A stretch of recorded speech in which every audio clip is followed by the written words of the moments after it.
दोस्तों, आज मैं आपको किसी इमेजिनेशन सुपर हीरो की कहानी नहीं सुनाने वाला। आज बात होगी एक ऐसे इंसान की जिसने किस्मत की लकीरों को अपनी मेहनत के पसीने से मिटाकर दोबारा लिखा है। हम सब ने केजीएफ देखी है, रॉकी भाई का स्वैग देखा है, लेकिन क्या आपने उस रॉकी के पीछे छुपे उस लड़के को देखा है जो कभी बेंगलुरु की सड़कों पर खाली जेब घुमा कर रहा था। ये कहानी है उस नवीन की जो आज यश बनकर दुनिया पर राज कर रहा है। ये कहानी है उस भरोसे की जो तब भी नहीं टूटा जब हालात ने उसे तोड़ने की हर मुमकिन कोशिश की।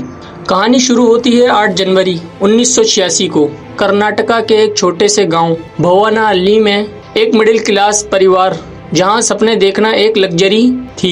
यश के पिता बस ड्राइवर थे। सोचे, एक ऐसा घर जहां रोजाना की रोटी मेहनत की कमाई से आती हो। वहां का लड़का अगर कहे कि मुझे सुपरस्टार बनना है तो लोग उसे पागल ही कहेंगे, लेकिन यश के अंदर एक जुनून था। वो बस के खिड़की से बाहर की दुनिया देखते तो उन्हें रास्ते नहीं अपनी मंजिल नजर आती। उन्हें पता था कि उनका जन्म सिर्फ गुजर बसर करने के लिए नहीं बल्कि इतिहास रचने के लिए हुआ है। जब यश ने एक्टिंग का फैसला किया तो परिवार ने वही कहा जो हर फिक्र करने वाले माँ बाप कहते हैं, बेटा कोई ढंग की नौकरी कर लो। लेकिन उन्होंने अपने सपनों से समझौता नहीं किया। सिर्फ 300 रुपए जेब में लेकर वो बेंगलुरु स्टेशन पे उतरे। इमेजिन कीजिए, एक अनजान शहर, ना कोई जान पहचान, ना रहने का ठिकाना। उन्होंने थिएटर में बैक स्टेज काम किया, चाय पिलाई, सफाई की, लाइट पकड़ी। क्यों?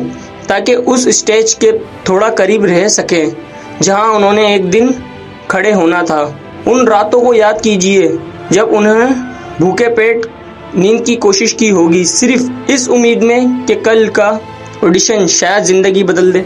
लोग पूछते हैं, यश इतने कॉन्फिडेंस कैसे हैं? वो कॉन्फिडेंस ऑडिशन की लंबी लाइन से आया है जहां उन्हें बार बार नो कहा गया, उन्हें रिजेक्ट किया गया, उनकी लुक पर, उनकी आवाज पर, उनके स्टेटस पर। लेकिन यश का एक ही असूल था, तुम मुझे मना कर सकते हो लेकिन तुम मेरी मेहनत को नजरअंदाज नहीं कर सकते। उन्हें टीवी सीरियल्स से शुरू की, नंदा गोकुला, छोटे रोल्स, कम पैसे, लेकिन सीखने की भूख बढ़ रही थी। उन्होंने हर नामुमकिन को एक सीढ़ी बनाया। उनका मानना था कि रिजेक्शन एंड नहीं बल्कि एक नया आगाज होता है। सालों की घिसाई के बाद जमुना, हुंडीडी जैसी फिल्मों से रास्ता बनता गया, लेकिन 2018 में कुछ ऐसा हुआ जिसने इंडिया सिनेमा का चेहरा बदल दिया। KGF chapter 1। जब रॉकी भाई ने स्क्रीन पर एंट्री मारी तो वो सिर्फ एक चैप्टर नहीं था, वो यश की 15 साल की भूख थी जो स्क्रीन पर दिख रही थी। एक लड़का जो कभी बस ड्राइवर का बेटा था आज पूरे देश के लिए मॉन्स्टर बन चुका था। उन्होंने दिखा दिया कि अगर आपके विजन बड़े हों तो लैंग्वेज कोई दीवार नहीं बनती। साउथ से लेकर नॉर्थ तक हर जबान पर सिर्फ एक ही नाम। केजीएफ 2 ने जब रिकॉर्ड तोड़े तो दुनिया दंग रह गई। लेकिन क्या ये किस्मत थी? बिल्कुल नहीं।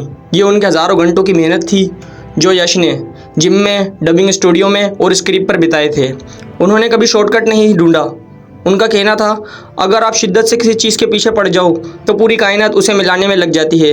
ये सिर्फ डायलॉग नहीं, उनकी लाइफ की रियलिटी थी। इस कहानी से हमें क्या मिलता है? अगर आपको अपने काम से मोहब्बत नहीं है तो आप थक जाएंगे। यश कभी नहीं थके क्योंकि उन्हें एक्टिंग से इश्क था। जीरो से स्टार्ट करना शर्म की बात नहीं, शर्म की बात है जीरो पर ही रह जाना। गिरना बुरा नहीं, गिरकर ना उठना बुरा है। एक दिन में केजीएफ नहीं बनती, रोज थोड़ा थोड़ा कर अपना एम्पायर खड़ा करना पड़ता है। अपने रास्तों को मत भूलो। आज भी यश अपने पिता के प्रोफेशन की इज्जत करते हैं। उनका गुरूर उनकी कामयाबी में है, उनके घमंड में नहीं।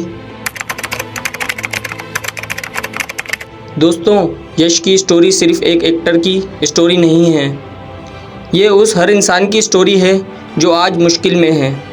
अगर आपको लगता है कि आपके पास पैसे नहीं हैं, रिसोर्सेस नहीं हैं या कोई सपोर्ट करने वाला नहीं है, तो याद रखना यश के पास भी कुछ नहीं था।